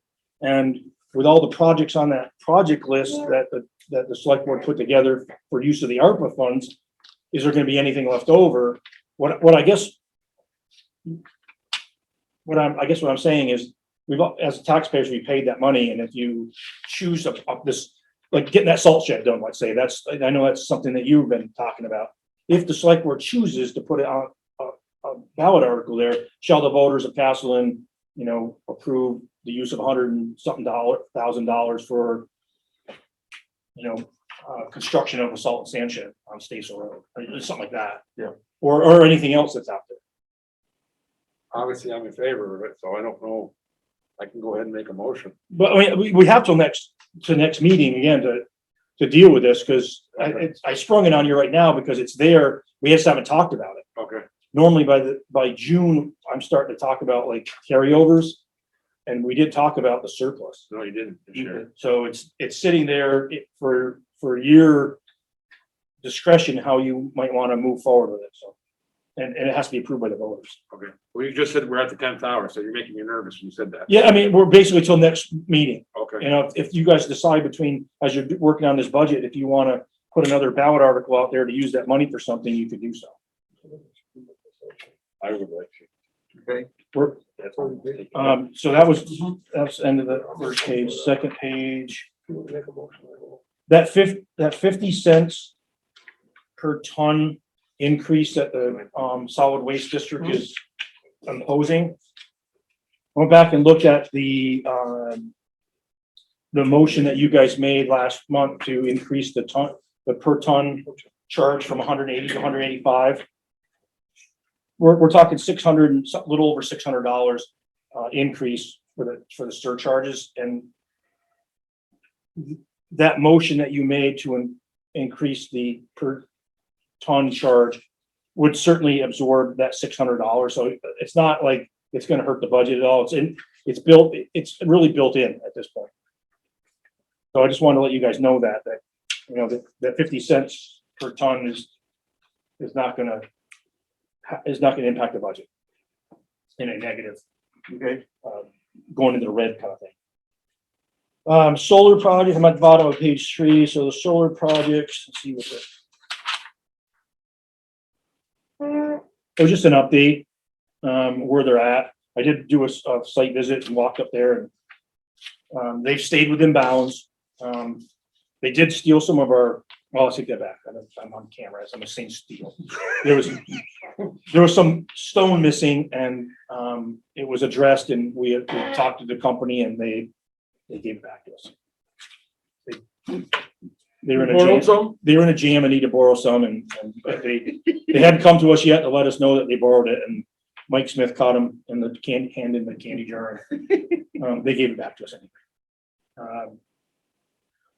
So now I'm on page 4. That trestle project that during the storm in April 2019 that caused damage at the South Street trestle is an albatross around our neck at this point. We applied for a $60,000 Better Roads Structures grant. We got basically $30,000 from FEMA to bring it back to pre-storm conditions. But when Chris solicited some quotes for the concrete box culvert, the cheapest one was $86,000. That's just for the damn culvert. Then there's more to it than that. So we're gonna come back to the select board at some point once we can meet with Rutland Regional Planning Commission and Vermont Emergency Management and see if there's any way there's a funding source to help us out. A little closer to the 86,000. Yeah, I mean, we're predicting, we're 75 grand short at this point, probably. You can count putting it in. Yeah. So we're more to follow. I just wanted to let you know where we're at with it.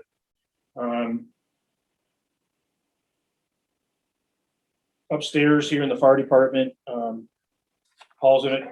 Paul's out right now. He can't come out and play right now. So once he's ready to come out and play, he said he'd come here, cut the wall, let us get in there to take pictures to see what damage was done from the leak from the vent pipe on the roof. So I can follow up with VLCT on an insurance claim if it's warranted.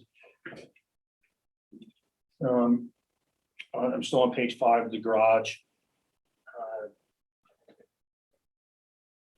You have more to follow on that. They're working on a vehicle replacement plan, but I'm going to invite anybody from the select board if you would like to go visit that place in about a week. If you've been in there previously in about a week, you'll see a whole big difference up there of what they've been doing. The town garage, Mike, you're talking about the town garage? The town garage, yeah. Very positive. I'd like to go to that when you go. Yeah, can you let us know? Yeah, once you're set, I'll let you guys know, and you can, if you want to go visit them. But We'll bring Jim with us. I know they've been digging in the corners. they're doing a stroke of business, guys. So good changes being made. Police station, the door was ordered over there. Jim saw the big gap at the bottom of that door. That door is ordered. As soon as it's in, Mickey is gonna put it in. How do we wind up with a big gap under the door? When they built the place, they didn't insulate underneath the threshold. And it heaves a lot during the change in temperatures. So then you try to open the door and it's hitting the floor. So they're gonna put an outward swinging door with a panic bar on it because it is an exit. And it will solve the problems because it's not heaving outside. It's just in that, underneath that door and inside in the building. Tell Mickey if he's not aware of when there's an automatic, you get an automatic door bottom, that when you shut the door, it's spring loaded, it comes down as much as half an inch. Yep. The seal on a sill, so that if the sill moves up and down various times a year, that door will still seal properly. Okay, well, they've When ordered you the door. open the door, the pin retracts and the seal comes up. I didn't share that with them because I didn't know, but they've ordered the door now. Well, if And they need to, they want the outward swinging door. They like the idea. oh, I of it. agree with an outswing there, but I'm saying if they still wind up with problems. Oh, got it. There's ways to solve that problem, and they could tell Mick and Paul, they can pick my brain if they want to. Okay, will do. On page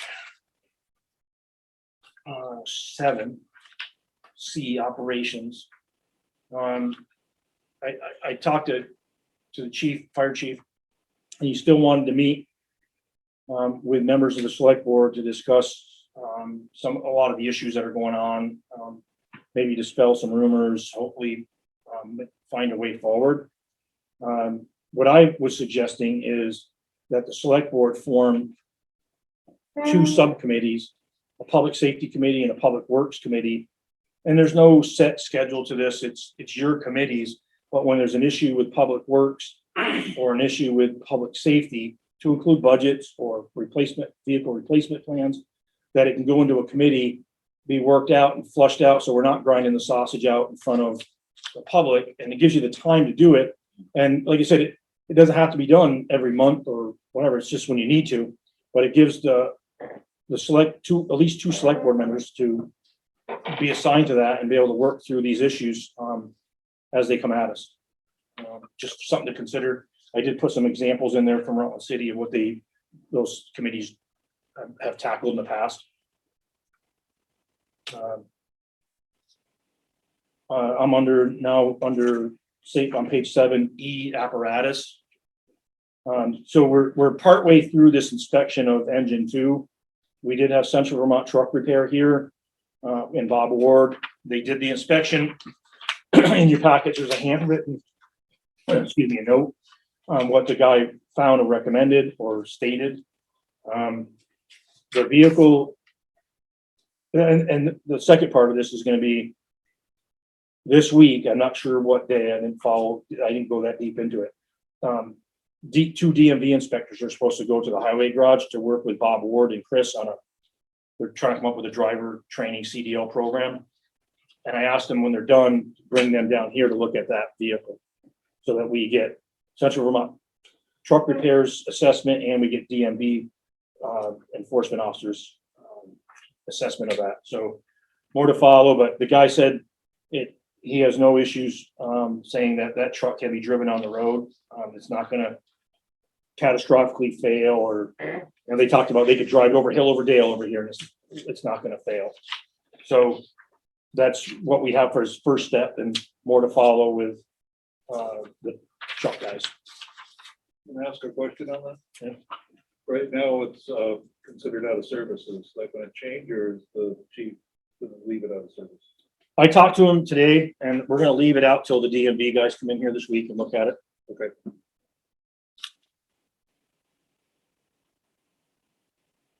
The park and ride mystery, I think, is getting close to being solved. When Paul went up there, the controller wasn't working, so he brought his packet back, and we can get. Now we're going to solicit a controller. I'll do that. Solicit the controller, and he said if I can get that, I can go around and test all of them, and we can determine, troubleshoot it, and see where the problem really lies. But now that he knows how to open it, he troubleshot one of them. I'm going to order the batteries, and then hopefully get the controller, because they're supposed to be in a warranty. 10-year warranty. So we'll move on, we can move forward with that because it's darker than Ace of Spades down there, so. Recreation, you know about that, we already dealt with it. We talked about the American Recovery Act stuff. The only thing for the under negotiations for New England PBA, Mike Holden, I'm gonna give you a call and see if we can find a date and times of like best times of the week that you can meet. Joe's already given his input. That way I can reach out to Chris Hoare from New England PBA and try to schedule a first meeting on days that we can find that work for everybody. Mike, could I just make a comment about that? Yeah. It'd be great if you could give us all a copy of the current contract. Okay. And Mike and I obviously need to start working with it, but I'd appreciate it if everybody else looked through it and came up with suggestions for changes. I can send it to everybody. Do they, Paper can I ask copy a of question on that? Oh, go ahead, Dick. You go. No, I'd like a paper copy of that. It's much easier to digest than an email copy. I Yeah, know I it's can take 20 a pages, paper. but- Everybody want paper? Yes, please. Does the other side give you a wish list somewhere along the line? Or is that when you guys meet the first time? One of the first steps is you exchange proposals. Okay, So ground rules and proposals and. but that doesn't happen until the first meeting. No. Right. Okay, okay. And hopefully the chief has already been looked at the last contract too, and he has what was really jamming him up, what didn't work, or, that, he has some input to that too. So I'll send paper copies out.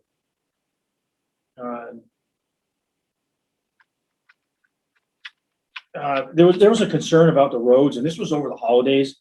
It's been resolved, so if you guys do get phone calls from someone, Pulteney actually plows Griffin Road down to South Street. We plow their portion of Pond Hill because there's a portion of Pond Hill that's sandwiched in between Castleton. So since we're going that way, we take care of that. They take care of Griffin. That weekend, they had a truck down and one in the ditch, and they didn't get to it. So by the time we got calls, Brent went out and sanded it, and it was fine. But if there was any complaints, it was just some follies. Pulteney was supposed to do it, didn't do it, and nobody knew that. They didn't call us and tell us that until we inquired. So I got a lot of positive comments from people about the road. And they're calling the garage. They called me here. I got Shirley Sequin called me today about it. So I guess they're doing what they're supposed to be doing. It certainly hit more than events. But it's also costing us a pile of money with all the overtime and everything, because they've been out there a lot. I gave Jim a copy today. I asked Melanie to run the overtime to date, what we had last year and then to date this year. And Chris gave me his remaining salt and sand. We ordered 200 tons of salt today. But we're far above what we normally paid on overtime at this time of year. These little ice storms are kicking our butt. So you paid more this year, you're saying, Mike? Yeah, I mean, we have one employee that's last year got 80 or 62 hours of overtime, and he's almost to that now. I know, the rest of the winter. Yeah, and but it's across the board, and we're using material a lot faster. So Chris and I are going to have something before the board next meeting to show you guys where we're at with overtime and where we're at with our resources, the salt and sand.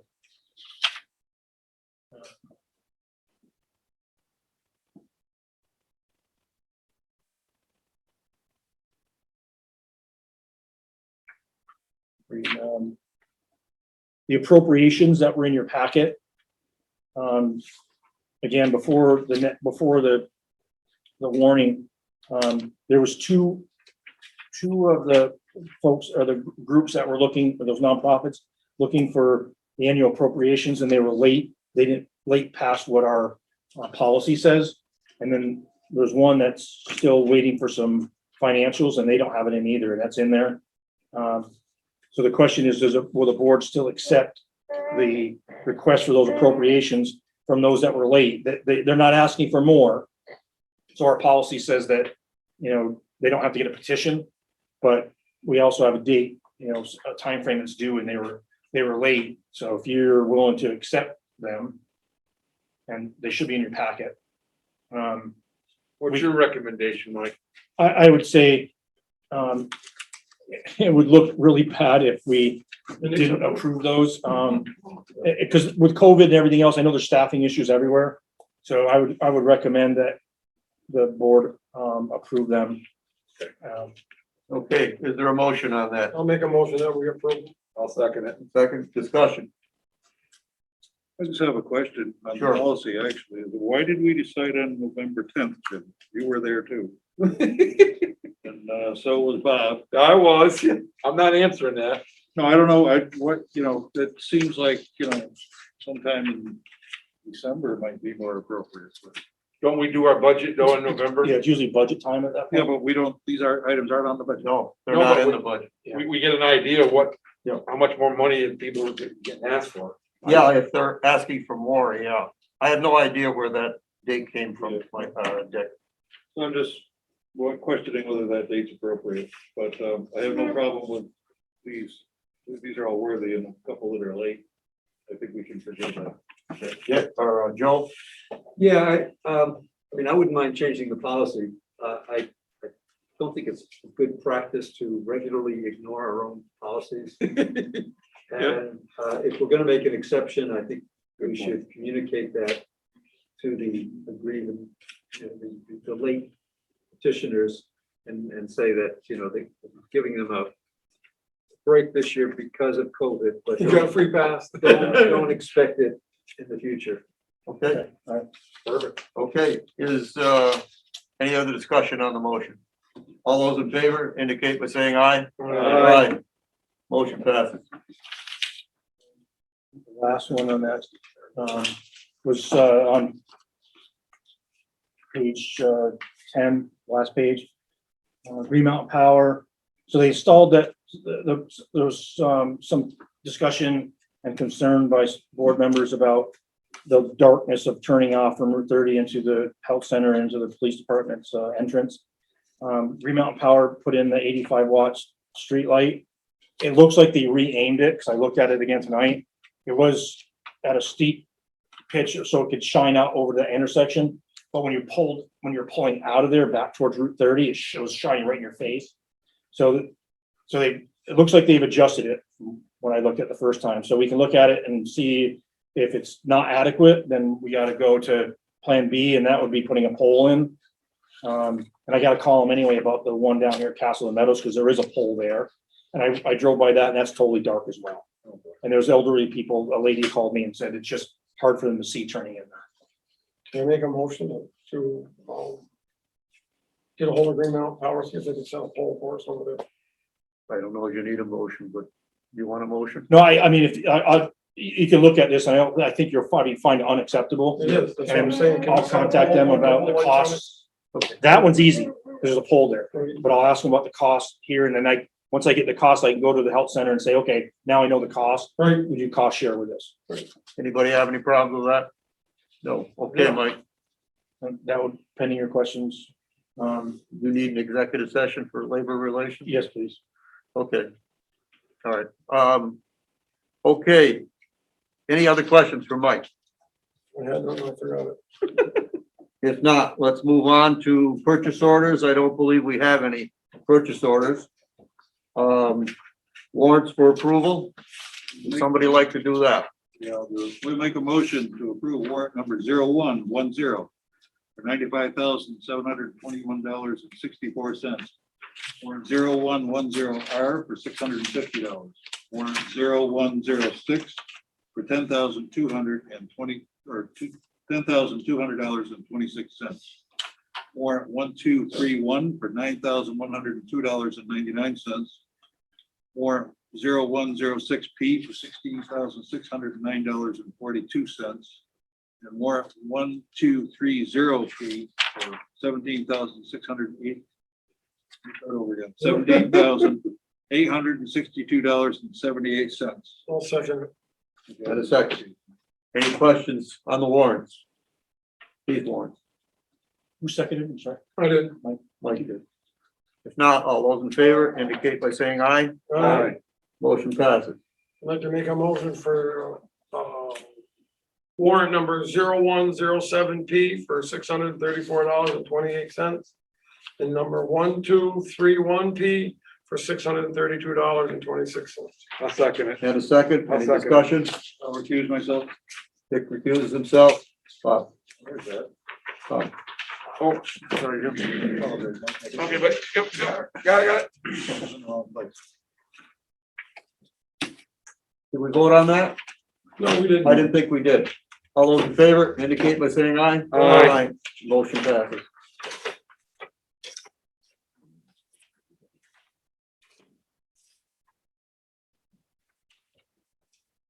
That's stretching. I don't blame you. Yeah, that's fine. Thanks, Phil. Well, I noticed no tech TV tonight. No, COVID got him. Great. Yeah, everything in Rutland right now is back to my bank now. You can only go to the window, you can't go inside or nothing. We're the top 25 of municipalities in the state of Vermont for COVID rate at 561 as of yesterday. And of that 25, we're somewhere, I didn't count, you know, minus Burlington and South Burlington. We're probably in the top 12 The town is. Per capita? No shit. of well, no, just number of cases. Plug them to me, Bobby, and I'll start sending them. Yeah, let me just finish this one. But that's what's been Yeah, reported. no, it's okay. Yeah. Just trying to make sure I don't listen. I'll throw them at Joel. Yeah. Well, it's really, hurting a lot of businesses. Killing them. I was down, I brought Chris to lunch today at the diner here and they close at 2 p.m. no help. Yeah, but I see tonight the pizza place is open when I come through. Yeah, it's like who can work some night, you know? Yeah, the diner's closed, the pizza place is open. I had to come that way because I think George is winning right now. Is it started already? Alabama was 3-0 last I checked. Alabama 3-0. Are we in the first quarter, Joe? I believe so. Okay. Good report.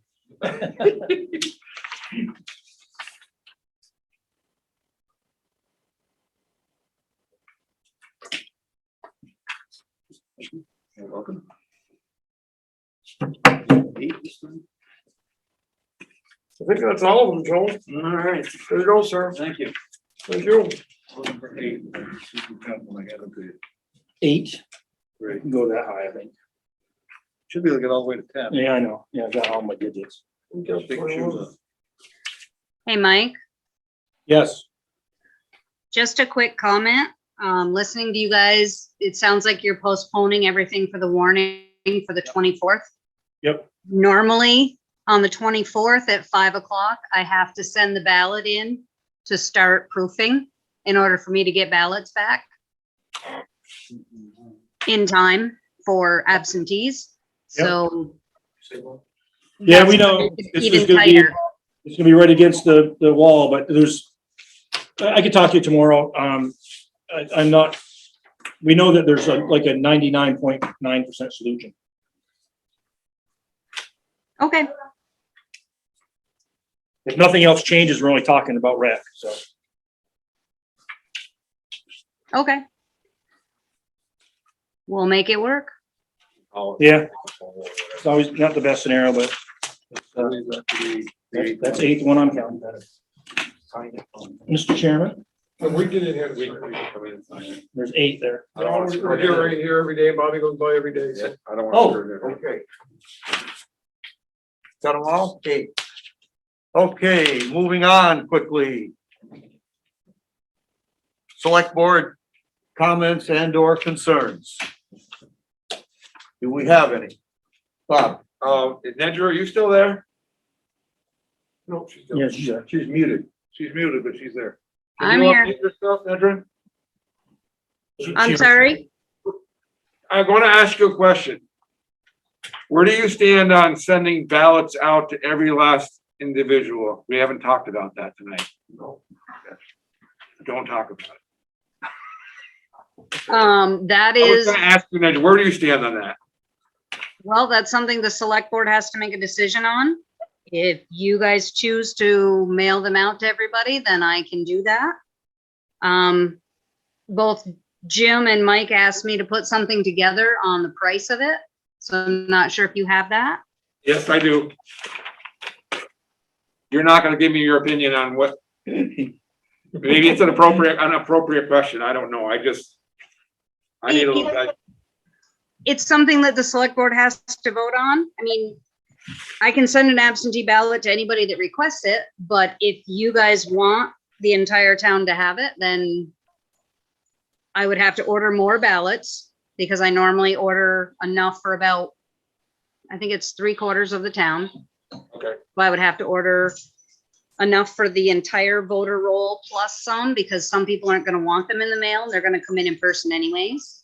Mhm. So you'll have to add that into the pricing. Okay. You know, do you have to make the decision if you're gonna mail them to everybody? Are you gonna put postage on to mail it back also? When does this have to be done by? When do you need to know? Well, like I said, I normally send my first proof in on January, that Monday in January, the 24th. I would have to know then to know how many to order. Okay. And that would also affect, I'm sure, the timing of getting them back. What is your estimated cost, Nedra, to mail the ballots out to all of the registered voters?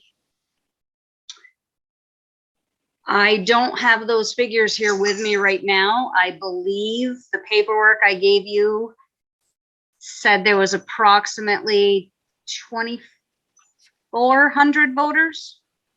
Yep. At approximately $1 a piece, you're looking at about 2,400 to mail them all out. That's just postage. And then if you want postage on to mail them back, you'd have to add that in also for all of them. So I've got your email, Nedra, and I think one number you gave us was $2,560, and return postage would add $1,868.80. Okay. Is there money in your budget for this, Nedra? I do not believe so. Thank you. This would seem to be an appropriate ARPA expenditure. It would. If we decide to do that, that's what we need. I agree. Do we need to Does someone want to make a motion to do that? And I would also need some help to process all that, or we would need to hire a company that could process it all.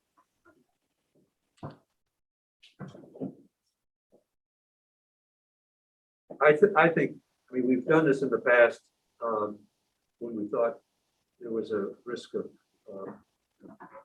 COVID. Situation seems far worse this year. Although the good news is people aren't getting as sick. But I'd be in favor of spending ARPA funds to do a mailing of the ballot to all of the registered voters of the town. Is that a motion? That's a motion. Is there a second? I'll second it. Discussion. I would ask that we also authorize the town clerk to hire the necessary staff to take care of this. Or farm it out to take care of this using ARPA funds, but that, I don't think that she should have to bear this whole burden. I'll go along with that. Completely agree. We would also need to contact the school. I would need to let them know because they're included in our election, which means we would have to mail their ballots to every voter also. And I'm not sure how that would affect every other town in the district. Fairhaven, West Haven, Hubbardton, Benson.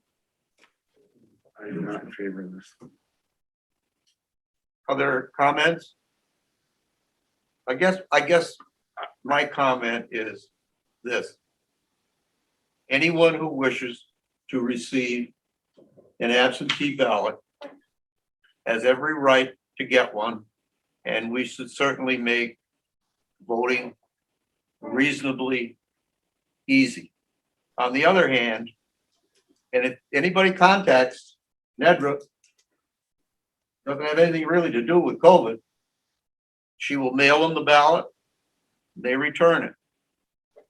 All That is- we have to do is either call her, email, or text her. I believe there's some personal responsibility here Okay. for individuals to contact clerk to do this. Guess that's where I'm coming from. Again, I'd like to see everybody who wants to vote, vote. But I got a problem with this proposal. I'm gonna rescind my second on that due to the fact I didn't think they'll, but, You don't have to rescind it, you just vote no. okay. You don't rescind it, we gotta have a vote on it. Okay, Mike? If that's what the board chooses, then I would be able to reach out on Front Porch Forum, social media, and the town website, just pushing, hey, if you want to vote Castleton, then you reach out to the town clerk for your absentee ballot. and Sure. Just keep pushing that a few times so You people out should there anyways. see it. You should Yeah, do because it. that could be a waste of money. I agree with Jim 100%. Other comments? If Well, not, I was just gonna add that Okay, Joe, I'm the sorry. wrinkle that Nedra mentioned about the school ballot gives me pause. And I'm prepared to rescind my motion. No, don't do that. We need to have a vote on it. Sorry, well, if he rescinds the motion, we don't have to vote on it. but I want to vote on it. Okay, well, is that okay with you, Joe? I'm not comfortable having made that motion. Well, it's gonna get. I know where Bobby's going to this. We can vote against it, so whatever. Gentlemen. you do. You have to realize Joe is the parliamentarian. That's right. Well, I think it's safe And I to don't say, usually come prepared. Right. I think it's safe to say the consensus of the board is not overwhelmingly in favor of this motion. So Right. That's true. You still wish to, we can handle it either way, but for the record, I have no problem with you rescinding that motion. you have a problem rescinding the second? No, I do not. Okay, motion and second is rescinded. That takes care of it. Bobby, you don't get to vote on it. No. I guess we're doing- Okay, anything else?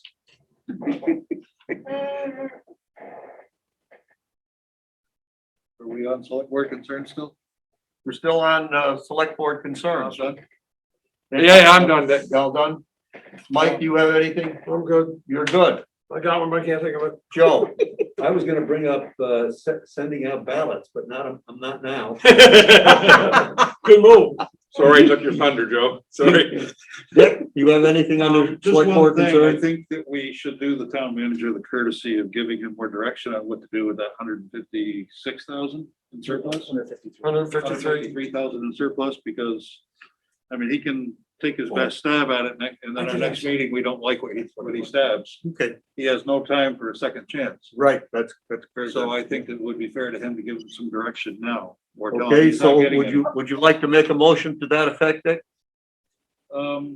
I think we should ask the voters for permission to allocate 100,000 of that $153,000 surplus to the salt shed. Is that to the sand shed? Salt and sand shed. Okay, all right, is there a I'm not second? prepared to talk to the other guys for suggestions, but that's. Sure. Just throwing that out there for discussion. That's a motion. Okay, that's a motion. I'll Is there a second it for discussion. There's a second for discussion. Discussion on allocating 100,000, asking the voters for permission, to allocate 100,000 of the 153 to the salt and sand shed. Discussion. Just a question, why only 100,000 and not the whole? I just threw the number out there to start the conversation. That's what I thought. Mike, I think we should donate I think we should ask the voters for the whole 153,000. We want to build it. We need it. The money's already been spent once. I think we should put the whole 150, ask the voters for 153,000 towards the salt shed. okay? Any other discussion? All those in favor indicate by saying aye. Whoa. Whoops. You I'm sorry. can't vote on it because the dollar figure is 100,000. Oh, all right. Can he, Motion is for 100,000. can he legally change it or? He can make an amendment, certainly. So I want to make an amendment to change it to $153,000 to go towards the salt shed, to ask the voters to put that money towards the salt shed. Is there a second on the amendment? I second that. Second on the amendment. Okay, discussion on the amendment. All those in favor indicate aye to approve the amendment. Aye. Aye. Now, if we do that, doesn't seem like do we have to go back to the 100? I didn't think No, so. this The amendment took care of it. Okay, So now we can vote on the main motion, which is now amended. vote on the motion, which is now amended. All those in favor indicate by saying aye. Aye. Those Aye. opposed, motion passes. So you're gonna put it on the ballot? Yes, gotta go on the Mike Jones. ballot. Yeah, and I'll have the language sent to you before, Yeah. for the next, packet. Thank you, Dick.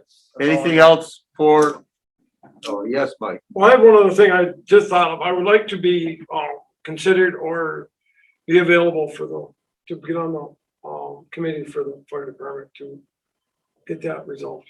Okay, It's all the committees though, isn't it? Not Yep. just fire department. Yeah, well, all the committees, but I would like to be on. For public safety. Like that thing you recommended in your manager report. Well, you said, well, Heath was looking for 2 people from the select board and 2 from them. I'd like to be one of the 2 from the select board for Heath's part of it. And I don't have a problem being on the public part of it also for the safety part, but I do want to be on that part of it. Well, that'd be up to you guys if you want to have 2 separate people, like 2 people are on public safety, 2 people are on public works, or all together, however you want to do it, but I'd volunteer for all together, all of it, do it all Yeah, I think together. so, all together I'd be good with that. if it's acceptable to the rest of the board. I think it's just easier. You're gonna have a couple of people dealing with all of it. And then come back to the board. is that acceptable to the board? I think we need to discuss this further in executive session, please. Okay. All right. It is a personnel issue, so it certainly could be, okay. All right, want to hold off on that? I'm good with that. Anything else on select, Joe? I just wanted to mention, I think we've got some vacancies on some of our town boards. And it would probably be a good time to have the manager put out information inviting volunteers and applicants. Yeah, I believe we have a planning commission and DRB. And so, Okay. and I don't know whether we have the memberships we want on Federac. I think there's room for more. Yeah.